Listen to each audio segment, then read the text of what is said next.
So good afternoon, everybody. My name is Catherine Bennett. I'm Transitions Officer here at the university. I'm here to talk to you today about these 4 things. So UK law and personal safety, adjusting to life in the UK, British culture, and shopping and budgeting. We do have quite a lot of information to get through in this session, but it will be sent to you afterwards. It will be available online. You can ask questions at the end, and we are actually running some workshops on the same themes during your first week. I'll provide you with information about those at the end of the session as well. So the first thing is a few slides on British law and your personal safety. So at the university, we have what we call neighbourhood policing team. So these are 3 police officers that are based at the university. They are there to help make sure those students are safe. They have a number of functions, but the main things that they would like you to know about today are the following. Okay, so in terms of British law, the following 4 things are not legal. I'm sure that you don't intend to use any of these things, but it's up to us, it's our duty to point them out to you. So no knives or guns, no pepper spray, no drugs, and no firecrackers. A few things to help you stay safe in your homes. So in order to prevent a burglary, keep windows and doors locked. Remove keys from windows and doors and put them out of sight. Don't leave valuable items visible, and mark valuable items with your postcode using an ultraviolet pen. You can actually register the serial numbers for all items that you wish to do this for at the link here, so immobilise.com. Staying safe at night, that's going to be quite key as you're arriving at the university in the autumn, where it does get dark very early. In the winter, as early as 4 or 4:30 in the afternoon. So at night, where possible, stick together with your friends. If you do choose to walk home alone, then please carry a personal alarm. These are available free from the university. Maybe arrange to call a friend to tell them you've arrived safely. Plan your route and stay on well-lit streets. If you feel threatened, go to a public place and don't use headphones or mobile phones.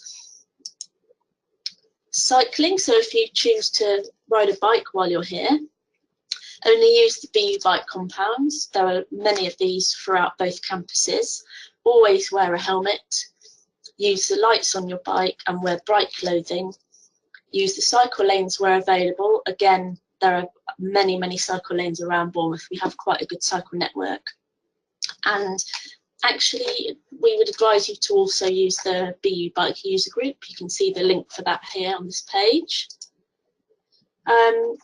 Hopefully you won't experience any harassment or racism while you're here, but it's important that you know what to do should this happen to you. First thing would be to tell somebody. So that could be either our neighbourhood police team, your tutor for your course, programme administrator for your faculty, RSBU, our advisory service, or our diversity and quality advisor. So as I say, should this happen to you, make sure that you tell somebody. Okay, so that's the brief slides on policing and UK law and safety. If you have any more questions on this, there are lots of information on our website. We also have some sessions going on where the police will actually be present to talk about that, but I'll give you the dates for those at the end of the session. The next thing I wanted to talk about is really key. It's adjusting to life in a new country. This is something that you're going to be experiencing when you arrive in the UK. So first of all, I'm sure you've all heard of the expression culture shock. That can be experienced in a number of different ways, but it's really about thinking you get to be you, you're here, what do you do now? Because your journey is about to begin. So you may find that these pictures describe how you feel when you get here. So we have the goat balancing on a very thin piece of wood, and then we have the goldfish jumping out of the bowl. And this is an expression in English called a fish out of water, and we use it to describe when somebody is in a new environment and perhaps not at first very comfortable. So culture shock we can define as the loss of emotional equilibrium that a person suffers when they move from a familiar environment. So like the goat, they're trying to balance, but it's not very easy. Disorientation resulting from entry into a new culture while losing the familiar landmarks of one's own. And I think the fish out of water explains that very well. Okay, so these are some of the things that may cause you to experience culture shock. So if the climate is very different from where you come from. Food I'm sure will be very different indeed. Language, so obviously English isn't going to be your first language, so you may experience some culture shock there. Also the way that people dress. It may be that the way that people dress in the UK is very similar to where you're from, and it may be that it's not, but you won't find this out until you arrive. For people you're leaving behind, so friends and family, that's quite a big thing when you move to a new country. And you may feel the shock of not being able to see them every day or as often as you like. Different rules of behaviour, so there's going to be different rules and regulations at the university compared to where you've been educated before, and that can cause a bit of culture shock. Also values, so values in terms of your own values, your family values, those of your culture or your previous education. That can cover many things as well. And finally, time and punctuality. So in this country, we do like to think that we're generally on time and punctual, but this does vary in different countries. So this diagram here helps to describe your journey when you first arrive in the UK and the stages that you might go through. We call it the W curve because of its shape. So stage 1, you arrive, you're really happy, you're really excited, everything's new, you're meeting lots of friends. Stage 2, you might begin to feel a bit confused, not sure what you're doing. And then hopefully not, but you may experience stage 3. That's when you may feel a little bit down or homesick or missing things from home. But this also will change. You'll come out of it, you'll go into stage 4, and you'll be back where you were at stage 1, happy, excited, engaged, with lots of friends and so on. So I think the diagram is quite a good description of the journey that you experience when you come to another country and experience culture shock. So if you do experience stage 3, where you are perhaps feeling a little bit down or a little bit homesick, there's things that you can do to make this better. So firstly, remember it's normal, you do have a choice. That's the most important thing I would say. And what can you do to help yourself feel better? Well, firstly, don't stay at home alone. Make sure you get out and about, see people, see friends, join a club or society. We do have hundreds of those at BU. Again, join a sports team. I'm sure you've had lots of information by now telling you all about our sports teams and what you can do here at the university. Talk to other international students, that, either new students or current students. They are going to be the people that understand what you're going through the most. Also, go to the Global Cafe. We have talked about this in previous webinars, and there is information on this in the events guide, which you will have received. But this is every Wednesday during term time. Our chaplaincy holds what they call global cafes for 2 hours in the evening, very popular with international students, and it's just a good opportunity for students to come along, chat to other international students and meet others that they haven't yet been introduced to, and it has been really popular, and that goes on all through the year. Also, find out where to buy food from home. You're going to find that really easy in Bournemouth. We do have lots of international supermarkets, lots of international restaurants. Also, our normal supermarkets also all have a world food section, which is for the international foods. Ask for help, that's the other thing. There are lots and lots of support universities here at Bournemouth University. Some of those examples are listed down there. So chaplaincy, Ask BU, your tutors and Subaru advice. Observe British people. You know, see what they do. Keep your sense of humour, that's really important. That will also help you to feel much better and to try and deal with things a lot better. And if you want any other resources on that, we do have a whole section of web pages specifically for international students. A number of different things are covered there. So the link that you see on the screen does specifically take you to the cultural transition page, but from there you can also reach lots of other pages with interesting and useful information. And also the UKISA website. So this is especially for international students. They have lots of information about culture shock and studying abroad on their website. So both really, really useful resources that I would recommend to you. Okay, so moving on to British culture specifically. So you may know this already, but in Britain we love TV, so soap operas in particular. Coronation Street and EastEnders are probably the two most popular, but they give you quite a good insight into British culture, I think. We love our animals, particularly dogs. Man's best friend, we like to call them. And there must be a dozen TV programmes about pets on the TV at the moment. And we also love our sport, as I'm sure you do in your country, particular favourites being cricket, football and rugby. We also like to talk about the weather. You may have heard about this already. It is quite a big thing in this country, mainly because it does change so much. And it does then therefore affect what you do. So we have 4 seasons in the UK. I'm sure you're aware, you know, we have spring, summer, autumn, winter.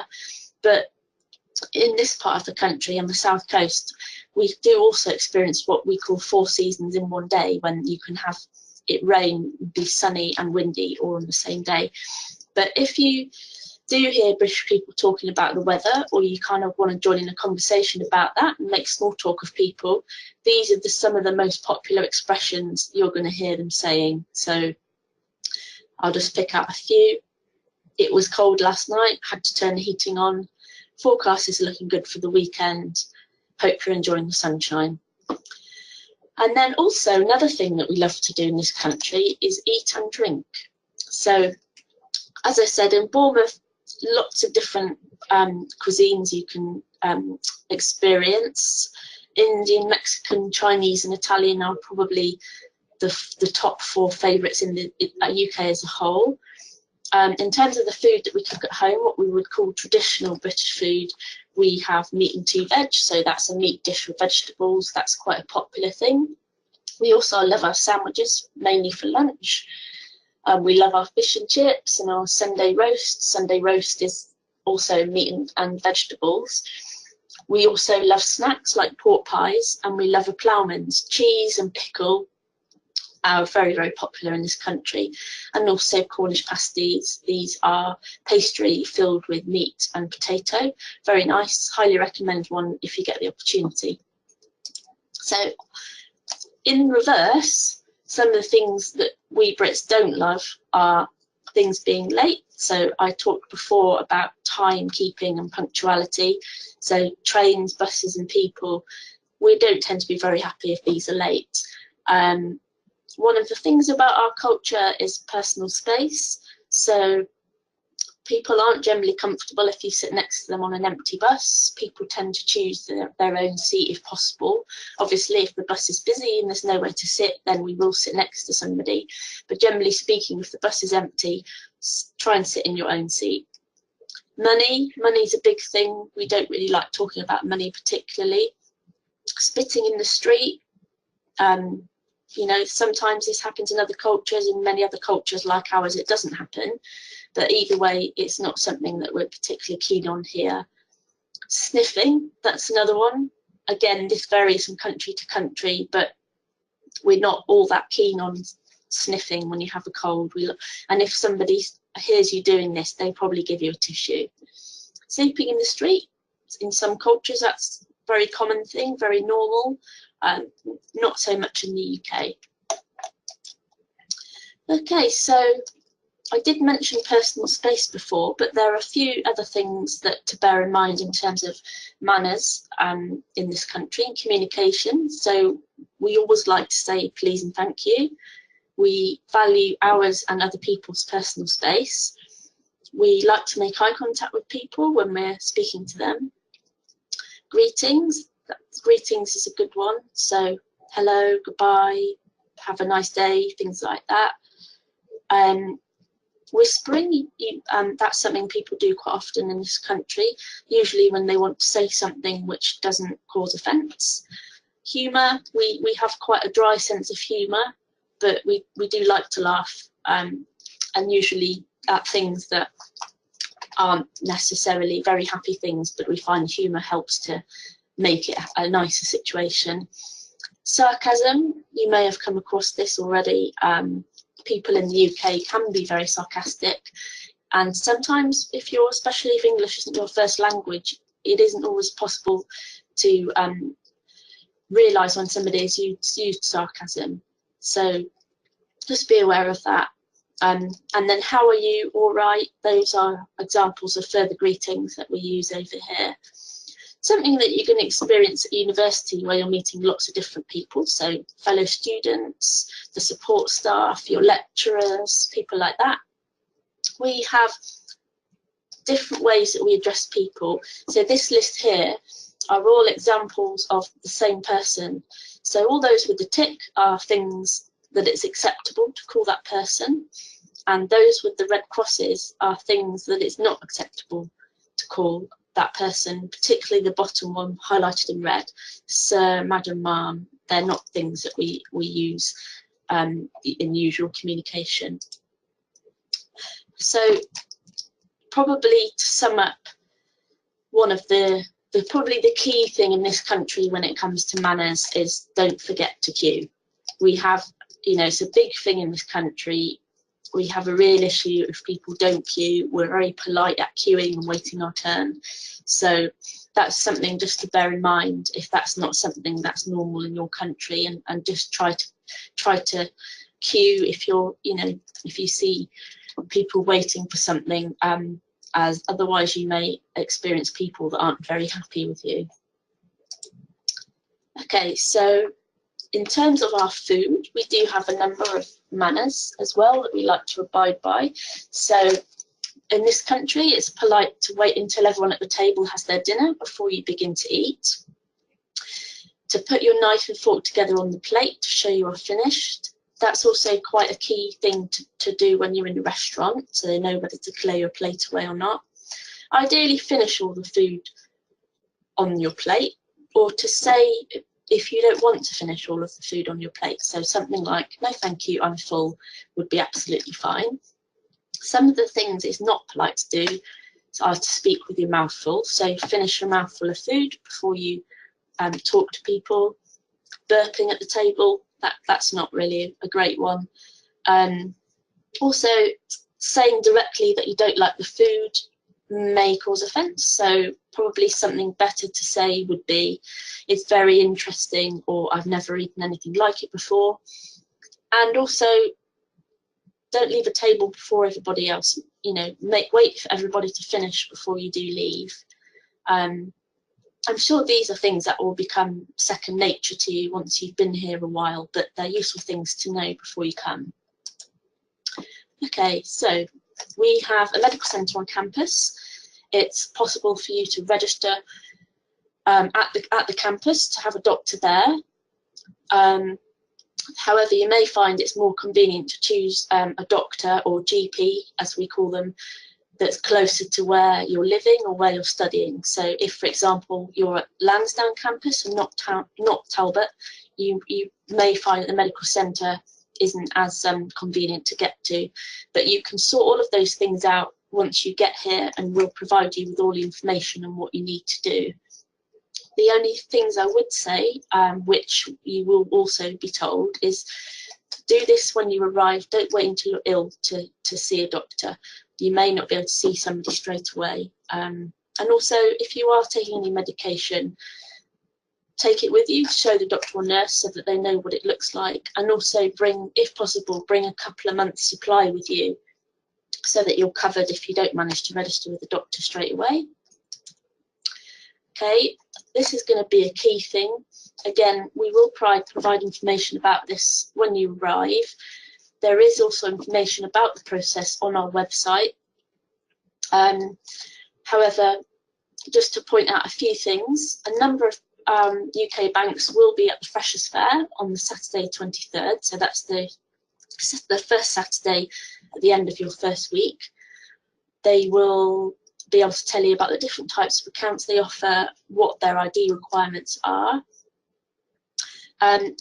In terms of opening a bank account, you'll need to make sure that you've had your term time address on MyHub and that you request a letter from RSBU, our advice support people, via the help and advice section on the student web pages, the link of which is there, or by going to the base and asking somebody in person. You will actually need to collect your letter from the base anyway. That's where our RSBU people are situated. And then you'll need to take the letter to the bank and also your passport to verify your identity. But as I say, you will have information about all of this provided to you once you arrive. Okay, so on to something a bit more fun, shopping and budgeting. So here we've outlined the main supermarkets. So in Bournemouth we have a wide range of supermarkets, and there are different options according to how much you want to spend on your food shopping. So the cheapest three supermarkets are Aldi, Asda and Lidl. If you're a European student, you may already be familiar with Aldi and Lidl. Great supermarkets, you can find pretty much everything you want in there. If you want to spend a little bit more, we have the mid-range supermarkets, the Cooperative, Sainsbury's and Tesco. Or if you want to be extravagant and spend perhaps a bit more on your food, then we have the next level of supermarkets, so Marks and Spencer and Waitrose. And I've added a little discount button at the bottom there. At the Cooperative, they will give you a further 10% discount on anything that you buy if you have an NUS card. Plenty of opportunities to buy an NUS card once you arrive, and those cost £12 for a whole year, and they're really, really good value. Okay, so just some ideas on how to save money while you're here. We have a supermarket system in the UK called Bog Off. So that stands for buy one, get one free. So as it suggests, you buy an item, you get an extra one free with it. That's quite an economical way of saving money on something that you buy regularly. Similarly, 3 for 2, so 3 items for the price of 2. Lots of supermarkets, usually towards the end of the day, will reduce things that are either going out of date soon or that need to be eaten quickly. So look out for stickers saying oops or reductions, things like that. Our 3 main supermarkets also have what they call their own brand products. So these are cheaper than the branded items that they stock. So in Asda, it's called Smart Price. You'll see an example on the right-hand side with the pasta shapes. That's what that label looks like. Sainsbury's is basic, so the potatoes in the top right corner, they have the basics sticker on them. And Tesco have a range called Everyday Value. So again, with the yogurt, you'll see that's the label to look out for when you want to buy own brand Tesco products. Online shopping can also be a way to save money and having it delivered to your halls of residence or wherever you're living, because it means that you don't pick up extra items or attempt to buy other things when you're in the supermarket. And you can save a list of things that you buy most regularly and then just repeat that. So that may be something that you want to consider. Another thing to do, particularly if you're living and sharing a kitchen with others, is to share your food. So if you find that you're eating the same or similar things or taking in turns to cook, then buy things together and split the cost. That usually works out much cheaper. And again, just to mention the 10% discount in Co-op if you have an NUS card. So we have a number of discount supermarkets in Bournemouth, the main ones being Wilko, Argos and G&T's. You'll see there's a number of different venues, certainly for Wilko's and Argos, but you will find out about where these are situated once you get here. They're particularly good for household items. You can buy those a lot cheaper than many other places. And our supermarkets, such as Asda, do also stock household items at really affordable prices. If you want to buy clothes, there are lots of shops in Bournemouth and a few shopping centres. We have many charity shops where people donate their clothes, usually in very good condition, sometimes new. So they're a good place to pick up cheap items. TK Maxx is a designer clothes shop. You'll find one of those in Bournemouth and at Castle Point Shopping Centre. Primark, I know that their Primark stores exist abroad, so you may already be familiar with that. We have 3 of those in the local area. And the shopping centre that I mentioned, Castle Point, lots of different shops there. Gap and H&M are probably ones that you're familiar with already. But if you want to buy something more British, then Marks and Spencer. They do have a supermarket element to them, which I mentioned earlier, but their main business is clothing. And also, just to mention, you will have probably seen by now in your events guide, but we are holding what's called a student shopping lock-in. So the Tuesday of week 1, between 5 and 8 p.m, lots and lots of the shops in Bournemouth are offering discounts and staying open, especially for students. So if you take either your We Are Freshers wristband, which Subi will give you, or your NUS extra card, if you sign up to that, then you'll get lots of extra discounts in there. So that's a really good event worth going to. In terms of budgeting and saving money, here are some other top tips. So you can buy second-hand books from the Students' Union, so which other students have sold to them. If you click on the link on the slide, that will take you to where that information is. Also, where possible, use library books. Ask current students which books to buy. That's also quite a good thing to do. Our library is really well stocked and it's situated at both campuses. Try and get a bus card. So we have university buses which are either discounted to travel between campuses or free in week 1 if you want to try them out, rather than paying for single journeys. Use a cheap international SIM card to call home. If you're using our airport transfer service, and we will provide you with a free SIM card when you arrive in Heathrow, and this will have some calling credit on it and also some data, and that's completely free. Bring a packed lunch to the university, so prepare your lunch at home and bring it with you. That's something which the staff at the university are known for. It's a very popular way of eating lunch and saving money. Buy a reusable coffee cup. You can buy these from any of our cafes around the university at both campuses. You'll see an example of one in the picture on the right hand side. Another thing is to, if you really want to save money, bring your own tea bags, coffee, hot water, etc. And then you can just top those up when you want them. And something to do back at home: turn off lights, turn off the heating, program your heating and hot water so it only comes out on at certain times of the day, not all day every day. And also, instead of turning up the heating, wear an extra jumper or put a blanket over you. These may seem like really obvious things, but they're all really helpful in helping you to save money. So this link here is to an interactive budgeting tool. If you click on the link, it will enable you to program in your main expenditure and work out how you can budget better.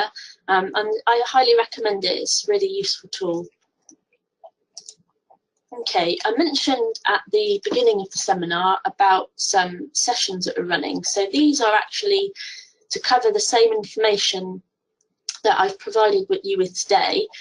The difference is that the other people who normally will talk to you about the different areas will be there in person. So one of our policemen, who's one of our one of those based at the Talbot campus, will be there to talk to you about UK law and personal safety. And Sue Burt from our chaplaincy, and also very involved in Friends International, she will be there to talk about adjusting to life in the UK and culture. And in addition to that, we're also going to have a panel of international students, so students that have already been at the university for a while, that can answer all the questions that you may have. So I'd recommend, if you can make it, coming along to one of the slots for that presentation. The dates, the venues and the times are all listed out for you there. You'll also find them in your events guide. Yeah, so that's the essential introduction for today. I hope you found that information useful, and now I'll take some questions.